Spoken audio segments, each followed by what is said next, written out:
Hey guys, it's Sam, and this is the mid-year book Freakout tag. The original creator of this tag made it private, so I think they don't make videos anymore, but this has been an ongoing tag for many years now. It's just become a part of the booktube culture. And if you know me, you know I love talking about goals. Beginning of the year, middle of the year, end of the year. This time, perfect. I love to be like refocused on a goal, so yeah, let's talk about some of the books that I've read so far this year and things I've thought about them. First question is best book you've read so far this year. I haven't had a ton of 5-star reads, and my 5 stars just like feel different to me than they used to. I don't know. I will dive into that at some point when I'm not burnout. It's probably the burnout. But The Adventures of Amina Alsarafi. I know this is maybe an unpopular opinion. I've heard some people like love this, and people don't really like it. It didn't really hit for them. Shannon Chakraborty is perfect for me. Like, all of her books are great and fantastic. And a pirate book? Do you know how long I've waited for like a good pirate book? Years. Like, pretty much the entire time I've been on BookTube, I wanted a good pirate book. This is a good pirate book. This is great. I don't care what direction the series goes in. I'm excited for this. I liked the way it was written. I liked the pacing, and a lot of people didn't like it. Like, I loved it, okay? I will also say another 5-star this year was The Anthropocene Reviewed by John Green. I didn't expect to love this as much as I did. I made my dad read it. I listened to it on audiobook. Like, this kind of nonfiction is perfect. So if you have other nonfiction that feels like this, let me know, because I'm always very like skeptical about a nonfiction. This slapped. Question number 2 is best sequel you've read so far this year. Locklands by Robert Jackson Bennett was one of my 5-star reads for this year. This is one of the first books that I read this year and was just a very good finale. So the 2 books I want to talk about in this category of finales. One of the best finales I've ever read, period. Just blew it out of the water. Perfect. Great. Loved it. I also really liked The Golden Enclaves by Naomi Novik. I think that the way this stuck the landing was really good. Not as like outstanding as like Locklands, maybe, let's say, but still really, really enjoyed this and this like conclusion to the series. A new release you haven't gotten to yet but want to, Versus Hellbent by Lee Bardugo. No one talked about this after it came out, so that's one of those that I'm like, do we like it? Do we not? Everyone was talking about Ninth House. I heard no one talking about this. Maybe I'm just out of the booktube and book talk loop. I don't know. But that's one of them. The next one is so understandable. You'll get it. Day of Fallen Night by Samantha Shannon.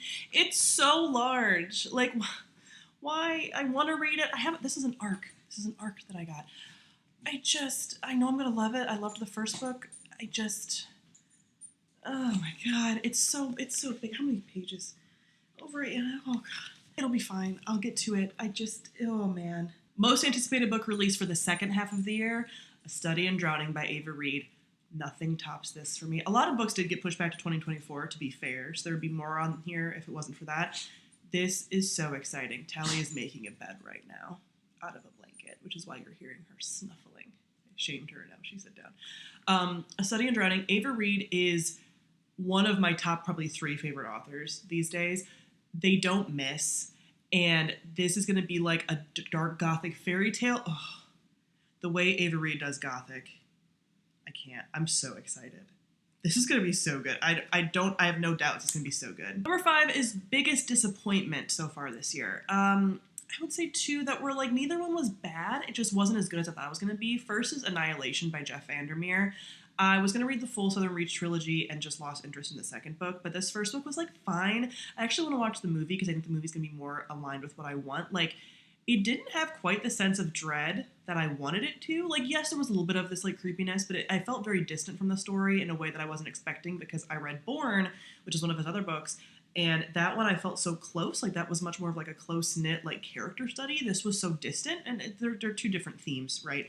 But I also wanted more of this like corrupted by nature thing that's much more like body horror visceral than I got.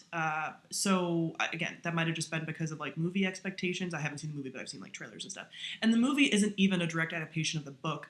It's just inspired by the creepiness of the book. But I think the movie and that like being corrupted by nature is going to be more what I wanted. So this just wasn't on numerous fronts what I wanted. I wanted something more like Born.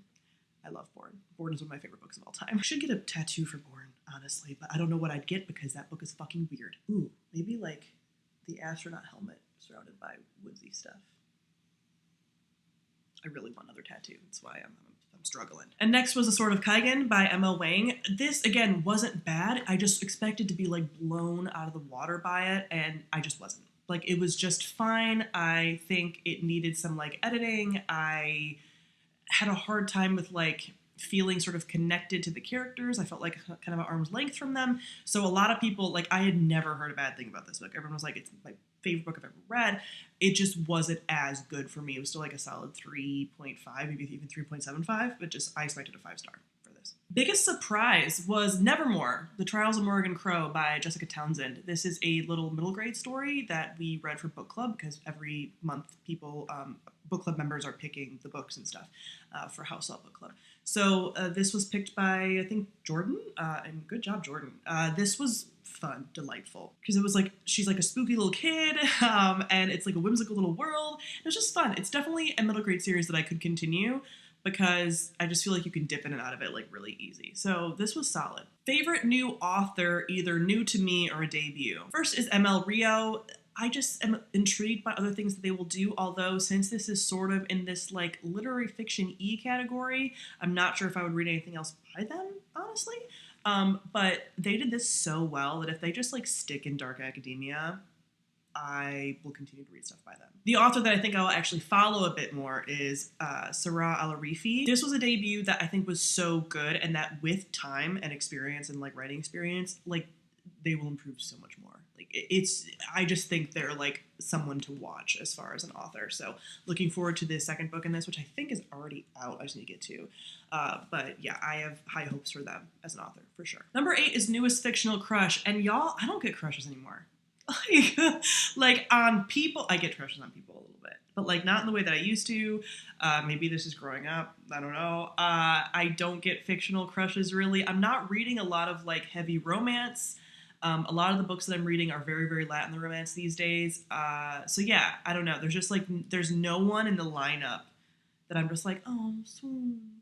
Or if I read a YA book, I'm like, I don't have a crush on these teenagers, you know, like, so the books that do have a little bit more romance, I'm not like self-inserting into those romances. So yeah, maybe in the second half of the year, I'll have more of an answer for this at the end of the year for books that I've read that are romancy, because I have not read a lot of romance-heavy stuff lately. Number 9 is Newest Favorite Character. Amina Alsarafi, man. She's great.